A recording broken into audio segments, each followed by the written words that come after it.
দেখেন, তামিম নামটা আমাদের জন্য মোটেও অপরিচিত না।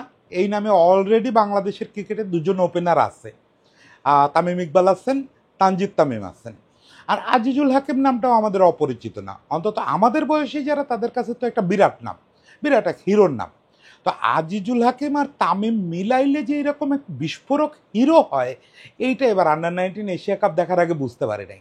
হ্যাঁ, আজিজুল হাকিম তামিম আমাদের আন্ডার 19 দলের ক্যাপ্টেন। আজকেই তার অধিনায়কত্বে আমরা টানা দ্বিতীয়বারের মতো অনূর্ধ্ব 19 এশিয়া কাপ জিতছি। অনূর্ধ্ব 19 এশিয়া কাপটা আমাদের জন্য এবার অন্তত আর খুব বড় কোনো ব্যাপার না, যেহেতু আমরা টানা দ্বিতীয়বার জিতলাম। একটা সময় তো বড় ব্যাপার ছিলই, এবং ফাইনালে উঠে হেরে যেতে হতো। অনেক দুঃখের স্মৃতি আছে এই টুর্নামেন্টটার সঙ্গে। তো এর মধ্যে আমরা আন্ডার 19 ওয়ার্ল্ড কাপ জিতছি, টানা 2টা এশিয়া কাপ জিতলাম। ফলে এটা খুব বড় কিছু না, তারপরও দলকে অনেক অনেক অনেক অভিনন্দন। এবং যেভাবে তারা ফাইনালটা জিতছে, এটা টোটালি টিম গেম, যেভাবে জিতছে সে ব্যাপারটা একটু বলবো না। কিন্তু আমি আজকে মূলত কথা বলতে চাই এই আজিজুল হাকিম তামিমকে নিয়ে। দেখেন, আমি আমার ক্রিকেট দেখার বয়স একেবারে কম হলো না, আমার বয়সই তো থুত্তুড়ে হয়ে গেছে। ফলে ক্রিকেট দেখার বয়স একেবারে কম না, তো এই বয়সী খেলোয়াড় দেখতেছি অনেক দিন ধরে। কিন্তু আমি আপনাদের নিশ্চিত করে বলতে পারি, এই ছেলে হয়তো পথ হারায় যেতে পারে, এই ছেলেকে হয়তো আর কোনোদিন আপনি খুঁজে নাও পেতে পারেন, হয়তো ইন্টারন্যাশনাল পর্যন্ত নাও পৌঁছাতে পারে। তাতে আমার কোনো কথা মিথ্যা হবে না।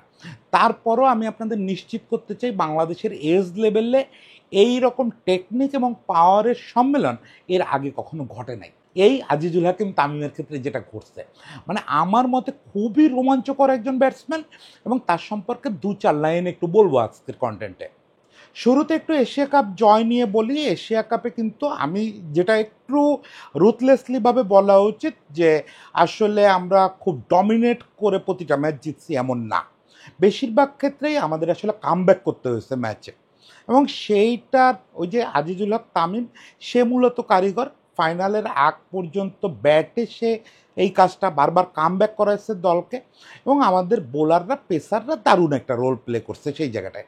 মানে তামিম ছাড়া 1-2 জন ব্যাটসম্যান হয়তো রান পাইছে, বেশিরভাগ ক্ষেত্রেই আমরা বড় পুঁজি করতে পারি নাই। তো সেই পুঁজিতেই প্রতিপক্ষরে আটকানো বা প্রতিপক্ষরে কম পুঁজিতে আটকায় দিয়ে ম্যাচ জেতা, এই রোলটা প্লে করছে আমাদের ইমন নামে একটা ছেলে আছে, ও সহ বাকি পেসাররা। এবং ফাইনালে এসে সিনারিওটা আরও বদলে গেল।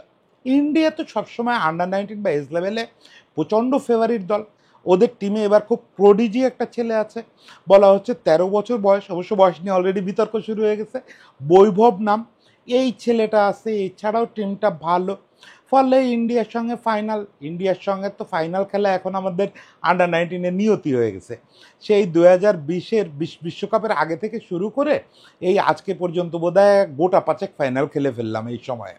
এর মধ্যে বিশ্বকাপের ফাইনালে ওদের আমরা হারাই বিশ্বকাপ জিতছি, আজকে আবার হারাইলাম। কিন্তু সেই জয়টা খুব সহজে আসে নাই। শুরুতে আমরা খুব অল্প রানে অল আউট হয়ে গেছি। এবং আজকে প্রথমবারের মতো এই টুর্নামেন্টে, না দ্বিতীয়বারের মতো এই টুর্নামেন্টে তামিম ফেল করছে। এবং তামিম ফেল করলে যেটা হয়েছে যে তামিম যখন রান করে তখন ওদিকে জাওয়াদ বা অন্য কেউ দাঁড়ায় যায়। কামাল একদিন ভালো ইনিংস খেলছে, কিন্তু আজকে তামিম ফেল করছে, কেউই পারে নাই আলটিমেটলি। ফলে আমাদের রান খুব বেশি হয় নাই। সেই স্বল্প রানে আমাদের পেসাররা ওদের আলটিমেটলি আটকায় দিচ্ছে।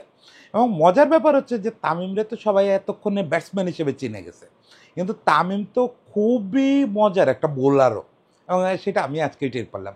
যদিও এই টুর্নামেন্টে বেশ কিছু বল করছে, একটা উইকেটও ছিল এই ম্যাচের আগে, কিন্তু মানে অকেশনাল স্পিনার হিসেবে বুঝতেছিলাম। আজকে সে একদম শেষ দিকে এসে নিজের কাঁধে দায়িত্ব তুলে নিছে। ব্যাটে পারে নাই ভালো করতে, এবং জয় এনে দিতে কিছু একটা করা দরকার, সেই বোধ থেকে ক্যাপ্টেন নিজে তার অফ স্পিন নিয়ে নেমে গেছে, নেমে 3টা উইকেট তুলে নিয়ে জয়টা নিশ্চিত করছে। যদিও ম্যান অফ দ্য ম্যাচ হয়েছে 3 উইকেট নিয়ে ইমন, কিন্তু আমার কাছে আসলে পুরো টুর্নামেন্টের জন্য সেরা খেলোয়াড় তামিম। তো এবার তামিমকে নিয়ে দু কথা বলি। যতদূর জানলাম তামিম যশোরের ছেলে। আপনি ইন্টারনেটে কোথাও ঘুরে এখন এই ছেলে সম্পর্কে ডিটেল কিছু পাবেন না, কারণ এর নিয়ে কেউ এখনো কোনো স্টোরি ওরকমভাবে করে নাই। কথা বলার মতো আসলে কাউকে পাচ্ছিলাম না, কারণ এদের সম্পর্কে যারা জানে তারা প্রায় সবাই টিমের সঙ্গে। ফলে দেশে এই মুহূর্তে কেউ নাই অলমোস্ট আন্ডার 19 টিম সম্পর্কে ভালো জানে। এখানে আরেকটা ভেজাল হচ্ছে যে ওরা এখন সেলিব্রেশনে ব্যস্ত, ফলে হোয়াটসঅ্যাপ ট্যাপে কল দিয়ে যে একটু জানবো সেটাও কঠিন। পরে সাদমানের বাবা, আপনারা জানেন যে উনি আমাদের ডেভেলপমেন্টের বড় কর্মকর্তা, উনি একটু জানালেন যে তামিম এসছে হচ্ছে যশোর থেকে। মানে আমি একটু এলাকার ভাই গন্ধ পাচ্ছি, যেহেতু আমাদের ওই দক্ষিণ পশ্চিমাঞ্চলের ছেলে। তো পরে হচ্ছে তামিমের ক্ষেত্রে একটা মজার ব্যাপার যে আমরা এজ লেভেলে সাধারণত দেখি হচ্ছে যে ওই ওই লোকাল ক্রিকেটে কম বয়সে একটু ভালো করার পর বিকেএসপি হয়ে এজ লেভেলে আসে, এটা হচ্ছে আমাদের কমন প্যাটার্ন। কিন্তু এ বাদে আমাদের বিসিবি কিন্তু প্রতিটা জেলায় বাচ্চাদের নিয়ে প্রচুর কাজ করে। এইটা নিয়ে আমি আলাদা করে একদিন কথা বলবো যে আমাদের বিসিবির অনেক দোষ দেই, কিন্তু বিসিবির লোকাল যে আপনার প্রতি জেলায় যে কোচ নিয়োগ করা আছে, ওনারা বাচ্চাদের নিয়ে প্রচুর কাজ করে, খুব সামান্য বেতনের বিনিময়ে কাজ করে, এবং ওনারা প্রচুর ছেলে এভাবে আবিষ্কার করতেছে। মুস্তাফিজ, সৌম্য সরকার থেকে শুরু করে এই তামিম, অনেক ছেলে পেলে ওনারা আবিষ্কার করতেছে, টপ লেভেলে পাঠাচ্ছে। তামিম সেরকম একটা প্রোডাক্ট, ফলে বিসিবি তারা নিয়ে অনেক গর্ব করতে পারে। বিকেএসপিতে খেলা অনেক ছেলেও আসলে বিসিবির আবিষ্কার করে দেওয়া পরে বিকেএসপিতে গেছে, ফলে বিসিবির গর্ব করার জায়গাও অনেক আছে, কিন্তু এই ছেলেটাকে নিয়ে একটু বেশি গর্ব করতে পারে। কারণ এই ছেলেটার পুরো সিস্টেমটা কন্টিনিউ করছে বিসিবি, একদম 12-13 বছর বয়স থেকে এই 18 বছর বয়স ছেলেটার এখন পর্যন্ত বিসিবি কন্টিনিউ করে নিয়ে আসছে, ওই লোকাল কোচরাই ওরে টেনে এখানে আনছে। ফলে অসাধারণ একটা ব্যাপার যে আমাদের ঘরোয়া ক্রিকেটের একটা সাফল্য তামিম। এবার বলি তামিমরে নিয়ে আমি এত কথা কেন বলতেছি। এই আজিজুল হক তামিম, দেখেন এই এজ লেভেল দলটা, আমি অনেক দিন পরে কোনো একটা দল এবং এর আগের দলটা রাব্বির দলটা, এই দুটো দল নিয়ে আমার একটু জানা বোঝা কম ছিল। আমি খুব সচেতনভাবে এজ লেভেল টিম ফলো করি 2006 সাল থেকে, মানে সাকিব, মুশফিক, তামিমদের যে টিমটা। এর আগে নাফিস ইকবালের টিমটা যেটা প্লেট চ্যাম্পিয়ন হলো, ওটা বোধহয় 2004-এর ঘটনা। 2004-এর ওই টিমটা মোটামুটি আমার ভিতরে এক ধরনের সেন্সেশন ছিল যে নাফিস গেছে। নাফিস ঘনিষ্ঠ মানুষ, তখনও ঘনিষ্ঠতা হয়নি, তখন ওর সম্পর্কে জানতাম, ওর একটা ইমেজ ছিল যে ও একটা বড় কিছু হবে, ক্যাপ্টেন হবে। ওর ক্যাপ্টেন্সিতে গেল, ওই দলটা প্লেট চ্যাম্পিয়ন হলো, কিন্তু ওটা সম্পর্কে ডিটেল জানতাম না। পরে ওখান থেকে বেশ কয়েকজন তারকা আসছে, কিন্তু 2006 থেকে একবার বুঝে শুনে আমি এজ লেভেল ক্রিকেট ফলো করি। সেটা একটা বড় কারণ যে আমি যখন যে পত্রিকায় কাজ করছি ওই জায়গায় আমার মূল দল ফলো করার সুযোগ একটু কম ছিল, ফলে আমি একটু এজ লেভেলটা নিয়ে উৎসাহী ছিলাম। ও 2006-এর টিমটারে আমরা মনে করছিলাম চ্যাম্পিয়ন টিম। বুঝতেই পারতেছেন, তামিম, সাকিব, মুশফিক, সঙ্গে শুভ, ওই টিমটা তারকায় ভরপুর ছিল। ও এবং টিমের ইনচার্জ ছিলেন, প্রধান কোচ ছিলেন ফাহিম ভাই। ও ফাহিম ভাইকে বাংলাদেশের এজ লেভেল ক্রিকেটের একজন মহিরুহ মনে করা হয়, এবং ওই টিমের খেলোয়াড়রা মূলত প্রডিউসড বাই রিচার্ড ম্যাকিন্স। ফলে এই টিমটার না জেতার কোনো কারণ ছিল না। আপনারা যদি জাস্ট 2006 ওয়ার্ল্ড কাপের আগের ঘটনা জানেন যে ইংল্যান্ডকে আমরা হোম অ্যান্ড অ্যাওয়ে দুটো সিরিজ হারাইলাম, ইংল্যান্ড আন্ডার-19-কে। তার ভিতরে একটা সিরিজ হারাইছিলাম 5-1-এ, 6 ম্যাচের সিরিজে 5-1-এ হারাইছিলাম, মানে ওদের সেটা বুড়ায় দিছে। সেই ইংল্যান্ডের বিপক্ষে হেরে আমরা প্লেট ফাইনালও খেলতে পারি নাই, আবার ওদিকে মূল টুর্নামেন্টের সেমিফাইনালও মিস। সেই থেকে এই আকবরদের চ্যাম্পিয়ন টিমটা পর্যন্ত আমি ইচ অ্যান্ড এভরিবডির মানে প্লেয়িং স্টাইল বলতে পারি। সৌম্য, লিটন, অমুক তমুক কে এই লেভেলে কেমন খেলতো, সৌম্য সেই বিশাল ইনিংস, মুস্তাফিজের অনেক উইকেট, সবই খেয়াল করছি। কিন্তু আমি পরিষ্কার বলতেছি, ওই যে বললাম রাব্বির টিমটা ভালো করে দেখি নাই, আর এই টিমটা এই এশিয়া কাপের আগে পর্যন্ত খেয়াল করি নাই। রাব্বির টিমে আমি খোঁজ খবর নিয়ে জানছি অন্তত এই লেভেলের খেলোয়াড় কেউ ছিল না। এক্ষেত্রে আমি গ্যারান্টি দিয়ে বলতে পারি আমাদের এজ লেভেলে এই আজিজুল হাকিম, তামিমের মতো খেলোয়াড়ের আগে আসে নাই। কেন আসে নাই, কী নতুন দেখলাম? দেখেন, আমাদের খেলোয়াড়দের একটা কমন ব্যাপার হচ্ছে যে আমাদের খেলোয়াড়দের মধ্যে আপনি পাওয়ার এবং টেকনিক একসঙ্গে পাবেন না। আপনি সৌম্য সরকার পাবেন, পাওয়ার আছে। আপনি সাব্বির হোসেন রুম্মান পাবেন, পাওয়ার আছে। আবার টেকনিকের দিক থেকে যদি দেখেন, আপনি লিটন দাস পাবেন, মুশফিক পাবেন, এরকম পাবেন। কিন্তু এই দুটোর যে ব্লেন্ডিং, এটা আপনি পাবেন না, নাই, এখনো পর্যন্ত আমাদের ক্রিকেটে আসে নাই। সবচেয়ে কাছাকাছি আছে হচ্ছে লিটন দাস, যার টেকনিকের সঙ্গে ভালো শট আছে। ভালো শট ডাজেন্ট মিন যে পাওয়ার আছে। সে সুইট টাইমার, সে দারুণ টাইমিং করে, ফলে বল মাঠের বাইরে চলে যায়। কিন্তু কিন্তু আজিজুল হক তামিমের ব্যাপারটা আলাদা। সে হচ্ছে টেকনিক্যালি, আমি এই যে 4টা ম্যাচ দেখলাম, আজকে 16 রান সহ সেঞ্চুরি দেখলাম, একটা, দুটো 50 দেখলাম, আমি একবারে নিশ্চিত করে বলতে পারি যে টেকনিক্যালি বাংলাদেশের one of the best batsman হওয়ার যোগ্যতা তার থাকে। আবার বলি, সে কিন্তু হারায় যেতে পারে, কালকে সকালেই হারায় যেতে পারে। এই লেভেল থেকে হারায় যাওয়ার সংখ্যা আমাদের অনেক, ফলে এখনই তারে নিয়ে আপনি স্বপ্ন বুনেন না। আমি জাস্ট বলতেছি যে ওর কোয়ালিটিটা, ওর টেকনিক্যালি এত কারেক্ট, মানে ওর ফুটওয়ার্ক বলেন, ব্যাক লিফট বলেন, ব্যাক নামানো বলেন, ফলো থ্রু বলেন, ইচ অ্যান্ড এভরিথিং আপনার মনে হবে বই থেকে উঠে আসছে। ফলে ও যখন ইনিংসটা শুরু করে তখন ও এক ধরনের গিয়ারে থাকে, তখন ও টোটাল টেকনিক্যাল ক্রিকেট খেলে। ধরেন যে ম্যাচটা সেঞ্চুরি করলো, ওই ম্যাচটায় আমি দেখতেছিলাম যে ও 50 পর্যন্ত সম্ভবত মাত্র 2টা বাউন্ডারি মারছে, এবং সে 2টা বাউন্ডারি কি, একটা কাভার ড্রাইভ, একটা অন ড্রাইভ। অন ড্রাইভটা অবশ্য একটু আনঅর্থোডক্স, আজকাল অবশ্য বেশিরভাগ প্লেয়ারই আনঅর্থোডক্স অন ড্রাইভ খেলে। আমাদের সেই আগের মতো হাই এলবো, মানে আমি তো খেলতাম না, আগে যেরকম দেখতাম সচিন টেন্ডুলকারের মতো হাই এলবো থাকবে, দুর্দান্ত ফলো থ্রু থাকবে, হেড পজিশন নিয়ে থাকবে, ওই অন ড্রাইভ অলমোস্ট হারায় গেছে। ফলে ও যেটা খেলে এটাই এখন কারেক্ট, এটাই এখন কারেক্ট। কিন্তু কাভার ড্রাইভটা ভাই মনে হয়েছে একদম, মানে sorry to say, Sachin Tendulkar উঠে আসছে, যে জোশ একটা কাভার ড্রাইভ। 50 পর্যন্ত তার এই মুডটা দেখলাম। তা আমি দেখতেছিলাম ওই যে খেলা 71-এর রনি আছে, ওর সঙ্গে বসে খেলা দেখতেছিলাম। তো ওরা আমি বলতেছিলাম ভাই এ তো বই থেকে উঠে আসছে। তো বলে দাদা একটু দেখেন, একটু সবুর করেন, একটু সবুর করেন, আরও একটা মজা বাকি আছে। 50 করে ফেললো, 65 পর্যন্ত এই মুডে ছিল। তারপরেও রান বাড়ানোর দরকার হলো। সে হঠাৎ করে একসঙ্গে মনে হলো মোটরসাইকেলে 3-4টা গিয়ার বদলায় ফেলছে একসঙ্গে। মানুষ গিয়ার বদলাতে একটু সময় নেয়, একটা লোক 65 পর্যন্ত ওরকম মানে ভেরি অর্থোডক্স ব্যাটিং করতেছে, সেই লোকের তো গিয়ার বদলাতে একটু সময় লাগবে। আরে কিসের কি, প্রথম দেখলাম হচ্ছে তার পায়ের উপরে একটা বল দিল, ঝট্টাস করে একটা ফ্লিক করলো, জাস্ট একটা মানে মনে হলো টুক করে একটা খোঁচা দিছে, মানে খোঁচা না, একটা চাটি মারছে, বল একদম গ্যালারিতে। মানে আপনি রিস্টের পাওয়ারটা চিন্তা করেন, পাওয়ার কিন্তু কাত থেকে আসে না। আপনার যদি ফ্লিক করে ছক বল গ্যালারিতে পাঠাইতে হয়, ওটা কিন্তু ভয়াবহ রিস্টের পাওয়ার লাগে। ওইখানে আর তার কোনো ব্যাকরণের বালাই নেই, ওইখানে হচ্ছে শুধু পাওয়ার অ্যাপ্লাই করছে। ফুটওয়ার্ক টোটওয়ার্ক সব ঠিক আছে, প্রচণ্ড পাওয়ারে ফ্লিক করে দিছে একদম গ্যালারিতে। এরপরে দেখলাম যে তার মূল স্ট্রেংথ হচ্ছে লেগ সাইড। লেগ সাইডে যে কোনো পায়ের উপরে যে কোনো বল পায়ের উপরে পড়তেছে সে লেগ সাইডে মেরে দিচ্ছে। এবং আমি মানে একে একে লিজেন্ডদের নাম মনে পড়তেছিল, আমি ওই রনিরে বারবার বলতেছিলাম একে মঈন খান কিনা, কারণ পরপর 2টা যে স্লগ সুইপ করলো, আমি সেই মঈন খানের পরে এরকম, মঈন খান তো সবচেয়ে ভালো পারতেনই ওই স্লগ সুইপ, মঈন খানের পরে এত সুন্দর স্লগ সুইপ কাউরে করতে দেখি নাই। এত সুইট টাইম, এত পাওয়ার, এই স্লগ সুইপ করা কিন্তু খুব বিপজ্জনক কাজ রে ভাই। আপনি যদি কখনো ক্রিকেট খেলেন তাহলে আপনি জানবেন যে স্লগ সুইপ হচ্ছে সবচেয়ে ট্রিকি শটগুলোর একটা। কারণ একটু এদিক ওদিক হলেই এই ব্যাটের ওপরের দিকে লাগা, একদম আসমানে উঠে যাবে বল। সে স্লগ সুইপ করতেছে খুব কনফিডেন্টলি, বল গ্যালারিতে চলে যাচ্ছে বা রোপের বাইরে গিয়ে পড়তেছে, আবার ওর মধ্যেই সে 2-একটা চোখ জুড়ানো শট করতেছে, কাভার ড্রাইভ করতেছে, অন ড্রাইভ করতেছে, স্কোয়ার কাট। আরে ভাই রে ভাই, কি স্কোয়ার কাট করলো, মানে সব মিলে আমি এই ব্যাটসম্যানের ফ্যান হয়ে গেছি, একেবারে ফ্যান হয়ে গেছি। মজার ব্যাপার হচ্ছে যে যেটা আবিষ্কার করলাম আজকে, যে 3 উইকেট পাইলো, বোলিং তো এর আগেও এই টুর্নামেন্টে করছে, সে কিন্তু ব্যাটসম্যান হচ্ছে বাঁহাতি, মানে আমাদের তামিম ইকবালের মতো বাঁহাতি ব্যাটসম্যান বা তানজিদ তামিমের মতো। কিন্তু মজাটা হচ্ছে যে সে যে পার্ট টাইম স্পিনার কিনা আমি ঠিক নিশ্চিত না, এমন হইতে পারে যে ফুল টাইম অলরাউন্ডার। এগুলো আসলে ওর দেশে ফিরলে আশা করি আপনাদের ওর কথাই শুনাইতে পারবো, ওর গল্পটাই একটু ওর মুখে শোনাইতে পারবো, যদি চান্স পাই, জানি না।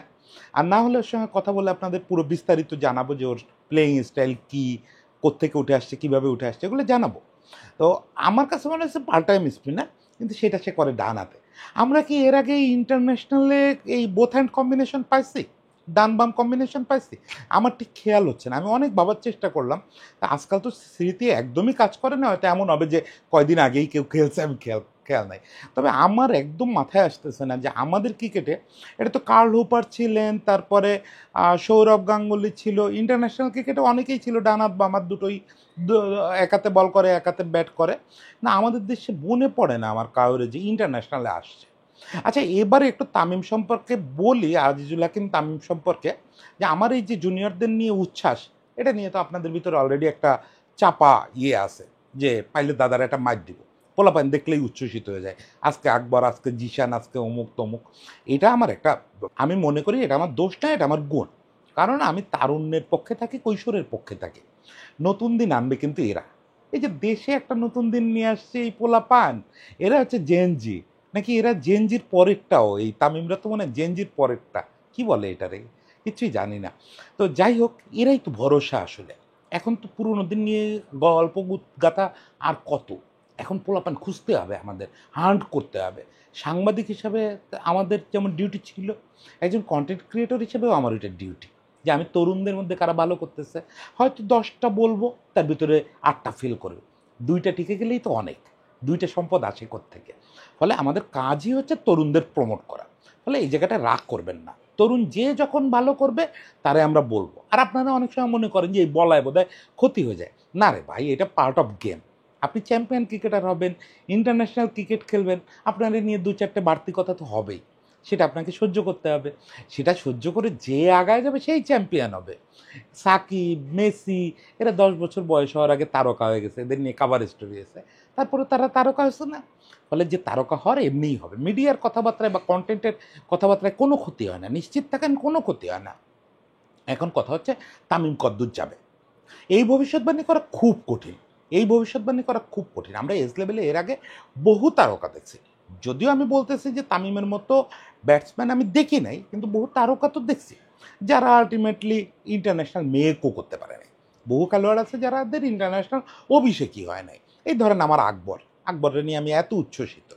এমনও হইতে পারে যে আকবরের আদৌ ইন্টারন্যাশনাল অভিষেক হলো না, যদিও আকবর একবার ইন্টারন্যাশনাল স্কোয়াডে ডাক পাইছে, নাকি ও টি-20 খেলে ফেলছে, কিচ্ছু মনে থাকে না।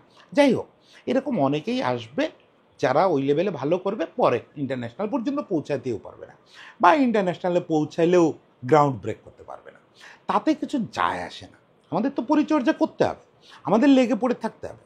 এখন কি করতে হবে, এখন হচ্ছে যে এই ছেলেটাকে একটা প্রসেসের মধ্যে রাখা, মারাত্মক প্রসেসের মধ্যে রাখা। ওই যে ফিল সিমন্স কদিন আগে বলছে, ওয়ার্ক হার্ড প্লে ইজি, ওই জিনিসটা করাইতে হবে। একদম উদয়স্ত পরিশ্রম করাও, এবং খেলার সময় যাতে সফটলি খেলতে পারে সেই জিনিসটা নিশ্চিত করতে হবে। আমার চোখ তো বিশেষজ্ঞের চোখ না। ব্যাটিং বিশেষজ্ঞরা যখন দেখবেন মোহাম্মদ আশরাফুল আমাদের কোচ হয়ে উঠতেছে, কি সুন্দর একটা খবর, এই বড় একজন ব্যাটসম্যান প্রথম ঘরোয়া ক্রিকেটে কোচ হচ্ছে। আশরাফুল দেখবে ব্যাপারটা যে তামিম কেমন ব্যাট করে, ওর ভিতরে নিশ্চয়ই ছোটোখাটো কিছু কিছু ত্রুটি খুঁজে পাবে।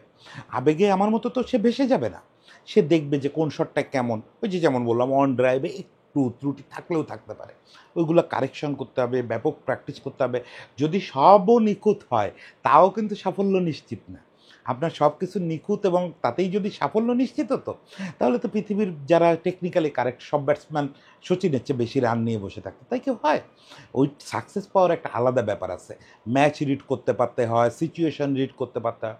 এখন পর্যন্ত যা দেখতেছি খুব ভালো পারে, এবং ক্যাপ্টেন হিসাবে সামনে আগায় আসতে পারে। আজকে যখন শেষ ওভারগুলোতে ইন্ডিয়ার উইকেট তুলে নিতে হবে, তখন সে নিজেরে সামনে আগায় দিয়েছে। ওই কলিজাটা আছে, ওই টেকনিক আছে, ওই পাওয়ার আছে, বাকিটা বিসিবির এবং কোচদের দায়িত্ব এই ছেলের পরিচর্যা করে ওই পর্যন্ত নিয়ে যাওয়া। আপাতত তার সামনে চ্যালেঞ্জ হচ্ছে বিশ্বকাপ।